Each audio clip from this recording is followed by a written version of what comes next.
Today we're going to adapt the projector lens in this Vintage Ghostbusters GhostZapper toy to a mirrorless camera to create images like this.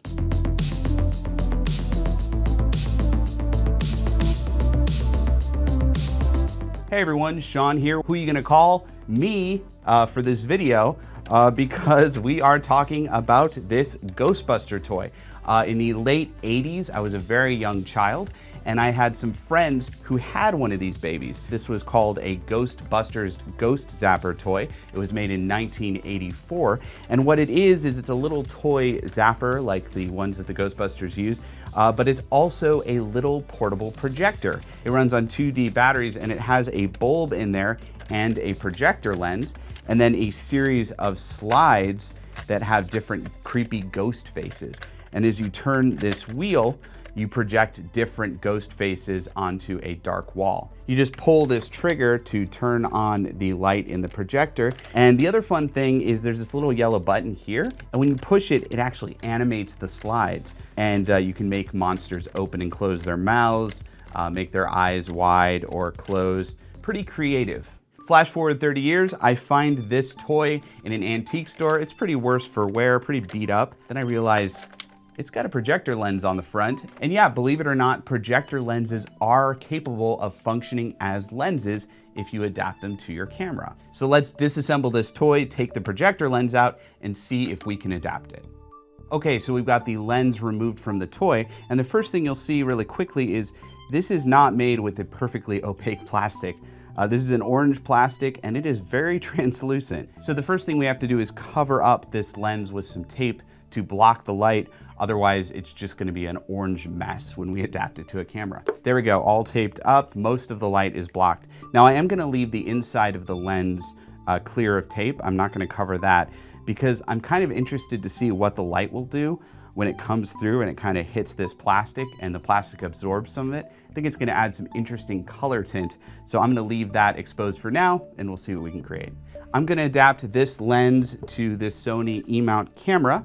This is an A7R II. Now, one of the things I found in some testing is the focal flange distance of this lens is very, very short.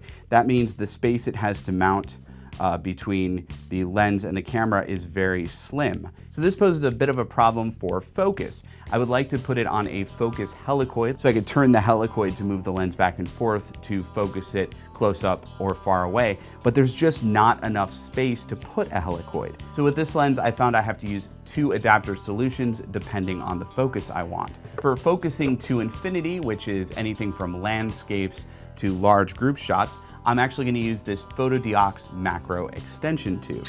And I'm only gonna use the mount part and the first ring, which is a 7mm ring.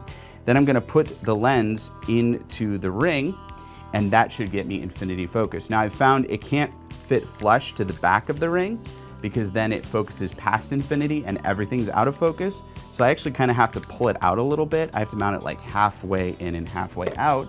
Then I just take some gaff tape. Doesn't have to look perfect. This is experimental photography.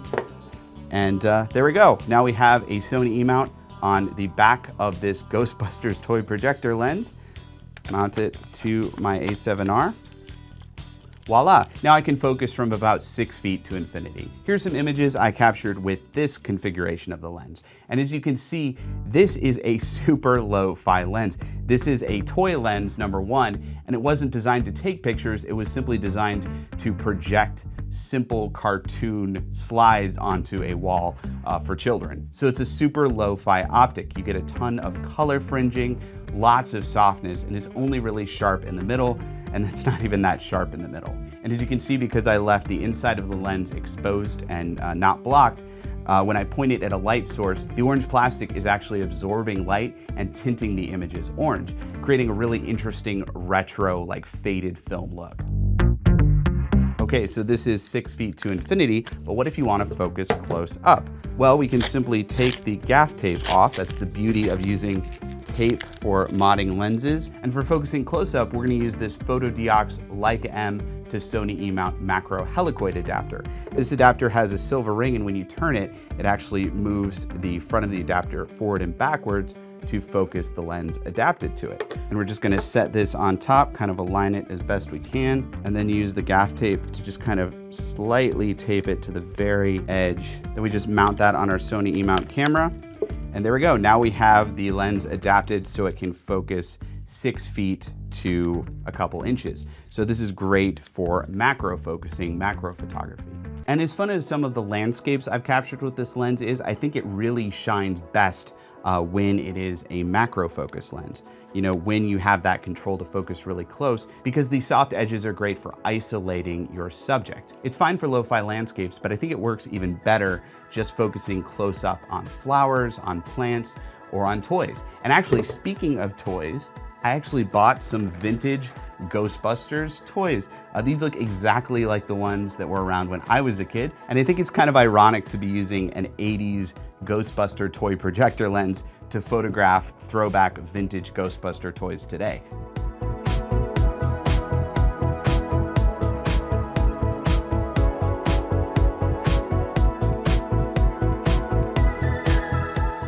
Now, like I've said in past videos, this is not a look for everyone. Super, super lo-fi. I'd really only recommend using this setup if you're going for this kind of look, if you want this super dreamy, super lo-fi aesthetic. And yeah, the color fringing is pretty terrible, but it does look beautiful in some shots, like this shot of some dandelion leaves.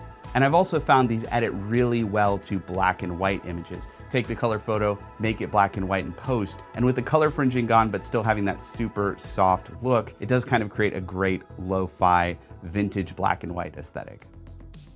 Adapting old, weird projector lenses to your modern digital camera is really fun. Now, it's not for everyone.